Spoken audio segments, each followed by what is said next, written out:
আজকে তেল পিঠাটা এত সুন্দর হয়েছে আর এটা খেতে কিন্তু একদম কুড়মুড় করবে। শুধুমাত্র চালের ময়দা দিয়ে তৈরি করেছি, তোমাদের খুবই ভালো লাগে। দেখো এই যে একদম মচমচে ক্রাঞ্চি হয়।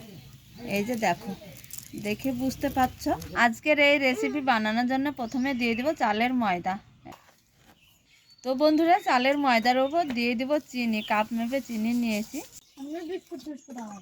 সামান্য একটু স্বাদের জন্য লবণ। এখানে দিয়ে দিব জল। জল দিয়ে কিন্তু আমি হাত দিয়ে ভালো করে মেখে নিব ময়দাটা।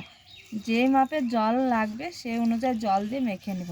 জল দিয়ে এবার আমি নরম করে মেখে নিব। শক্ত করে এইভাবে মেখে নিয়েছি। এইবার খুব সুন্দরভাবে আবারও জল দিয়ে এই করে মেখে নিতে হবে। ভালো হবে, তত পারফেক্ট হবে আজকে তেল পিঠাটা। দারুণ লাগে বন্ধুরা। আটাটা এই যে কিভাবে তৈরি করে নিয়েছে, একদম গাঢ়। এইভাবে গাঢ়ত্ব করে রেখে দিতে হবে। আর ওইদিকে তেল বসিয়ে দিয়েছি, তেলের উপরে দিয়ে তেলটা খুব সুন্দর করে গরম করে নিয়েছি। এইবার দিয়ে দিব 1 হাতা ব্যাটার। থেকে ফুলে উঠেছে, এইভাবে ভেসে উঠবে। আর একটু একটু করে তেল আমি খুন্তি দিয়ে চিপিয়ে গায়ে দিয়ে দিব।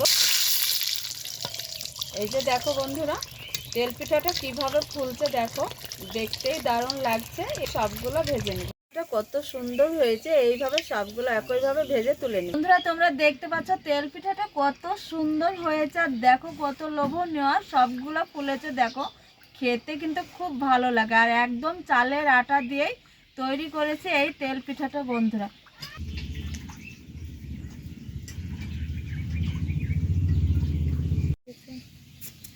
তো বন্ধুরা দেখো, দেখে বুঝতেই পারছো আজকে তেল পিঠাটা এত সুন্দর হয়েছে।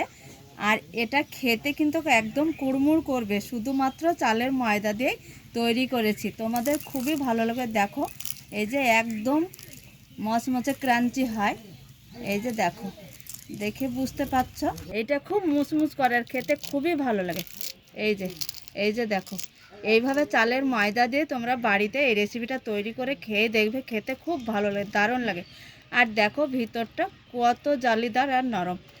এই যে দেখো, তোমাদের ভেঙে দেখাচ্ছি, দেখে নিশ্চয়ই বুঝতে পারছো খুব ভালো লাগে এটা খেতে।